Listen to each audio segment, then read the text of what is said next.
আসসালামু আলাইকুম ভিউয়ার্স, আল্লাহর অশেষ রহমতে আলহামদুলিল্লাহ সবাই ভালো আছেন।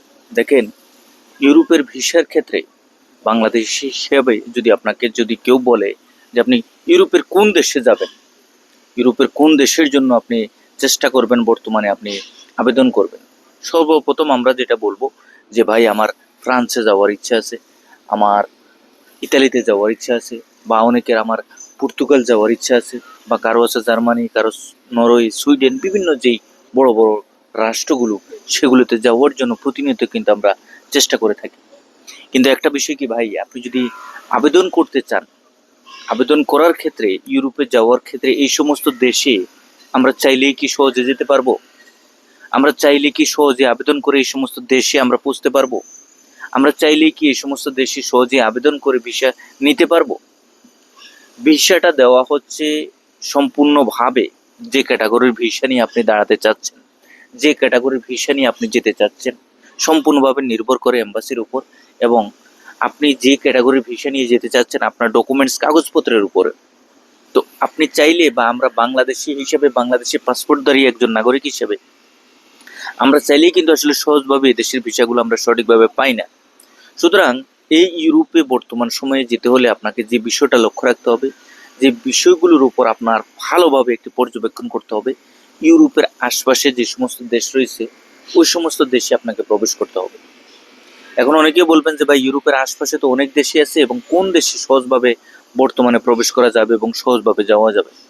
সেক্ষেত্রে যদি আপনি একবারে সরেজমিনে লক্ষ্য করেন, যেমন ধরেন ইউরোপের আশপাশে যে যে সমস্ত দেশ, বিশেষ করে সার্বিয়া রয়েছে, মন্টিনিগ্রো রয়েছে এবং মলদোভা রয়েছে, এই দেশগুলোতে পৌঁছানোর পূর্ববর্তী পর্যায় থেকে কিন্তু আপনাকে খুব সহজভাবে আবেদন করতে হবে, এবং আপনি ভালো কোনো মাধ্যম, ভালো কোনো এজেন্সি থেকে আপনি এই সমস্ত দেশের জন্য আবেদন করেন, তাহলে কিন্তু খুব সহজেই এই সমস্ত দেশের ভিসা আপনি পাবেন। সাথে সাথে আপনি যদি ইউরোপের আশপাশে আরও অন্যান্য দেশ দেখেন, বিশেষ করে আমি বেলারুশের কথা বলবো। বেলারুশ হচ্ছে পোল্যান্ডের বর্ডারের সাথে দেশ, এবং লিথুনিয়া বর্ডারের সাথে দেশ, এবং রাশিয়ার সাথে দেশ, মানে রাশিয়ার বর্ডার বা বেলারুশ দেশটা নিয়ন্ত্রণ করে কিন্তু রাশিয়া দেশটি। সুতরাং আমরা যদি এই সমস্ত দেশ বা এই দেশগুলোর জন্য আবেদন করি, তাহলে কিন্তু, মানে এই বেলারুশ দেশের জন্য আবেদন করি, তাহলে কিন্তু ভালো একটি ফলাফল কোনো একটা সময় পরে আমরা পাবো। এবং আপনি যদি সরাসরি এই যে ইউরোপের জার্মানি বলেন, পর্তুগাল বলেন, বা ফ্রান্স বলেন, ইতালি বলেন, এই সমস্ত দেশের জন্য আপনি আবেদন করেন, সেক্ষেত্রে কিন্তু ভিসা পাওয়াটা কিন্তু অনেক কষ্টসাধ্য একটি বিষয়। সুতরাং আপনাকে সঠিকভাবে, সঠিক মাধ্যম অনুযায়ী যদি আপনি আবেদন করতে চান, আপনি আবেদন করার জন্য চিন্তা ভাবনাও করেন, তাহলে কিন্তু আশপাশের ছোটখাটো দেশ নিয়ে সর্বপ্রথম আপনি আবেদন করার চেষ্টা করবেন। দেখবেন যে আপনার ভিসা হয়েছে এবং আপনি সহজভাবে ভিসাটা পাচ্ছেন। কিন্তু এই সমস্ত দেশে যাওয়ার এক পর্যায়ে যখন আপনি একটা নির্দিষ্ট সময় পরে, বিশেষ করে আমরা গিয়ে তো আর অন্য দেশে প্রবেশ করতে পারবো না, তো নির্দিষ্ট একটা সময় পরে আপনি যখন একটা ইউরোপের দেশে চলেই যাবেন, বা সেখানে আপনি পৌঁছে যাবেন, একটা সময় পরে, বিশেষ করে 6 মাস, 1 বছর, 1.5 বছর পরে আপনি সেখানে কাজকর্ম করবেন।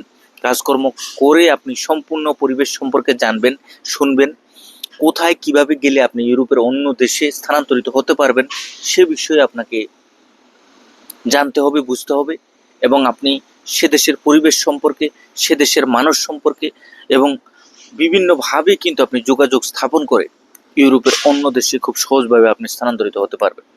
কিন্তু আমরা সেটা না করে আমরা সরাসরি সেনজেনের পিছনে দৌড়াতে থাকি। বিশেষ করে পর্তুগালে 15 থেকে 20 লাখ, 25 লাখ টাকা দিয়ে ফ্রান্সের ভিসা যদি কেউ করে দেয়, সেক্ষেত্রে 15 থেকে 20 লাখ, 25 লাখ টাকা দিয়ে, বা ইউরোপের আরও যে সেনজেনভুক্ত বড় বড় দেশগুলো আছে সেগুলোর ক্ষেত্রে কিন্তু আমরা যাওয়ার জন্য উঠে পড়ে লেগে যাই। কিন্তু এই কাজটা করার পরবর্তী পর্যায়ে যে একটা ভিসা রেশিও বা ভিসা পাওয়ার ক্ষেত্রে যে একটা পসিবিলিটির সম্ভাবনা, সেটা কিন্তু আমরা আর পাই না। সুতরাং আপনাকে এই বিষয় সম্পর্কে যদি সাধারণ ধারণা থাকে, সাধারণ একটি জ্ঞান অর্জন করে থাকেন, মানে কিভাবে আপনি ইউরোপে প্রবেশ করবেন, সে হিসাবের উপর, সে বিষয়ের উপর যদি আপনার তাৎক্ষণিক ভালোভাবে একটি বুদ্ধি থেকে থাকে, তাহলে সহজভাবে আপনি সহজ রাস্তা খুঁজে নেবেন। মূলত এই সহজ রাস্তাগুলো খুঁজে ইউরোপে প্রবেশ করে আপনি খুব সহজভাবেই বড় কোনো দেশে একটা নির্দিষ্ট সময় পরে খুব সহজভাবে আপনি পৌঁছতে পারবেন। তো যাই হোক, যারা এই 2026 সালে বাংলাদেশ থেকে হোক, মিডল ইস্টের বিভিন্ন দেশ থেকে হোক, বা প্রবাসী হিসেবে অন্য যে কোনো দেশ থেকে আপনারা ইউরোপের দেশগুলোতে যেতে চাচ্ছেন, বিশেষ করে অনেকেই আছেন যে ভাই আমি টাকা পয়সা নিয়ে অনেক ধরা খেয়েছি, টাকা পয়সা আমার অনেক নষ্ট হয়েছে।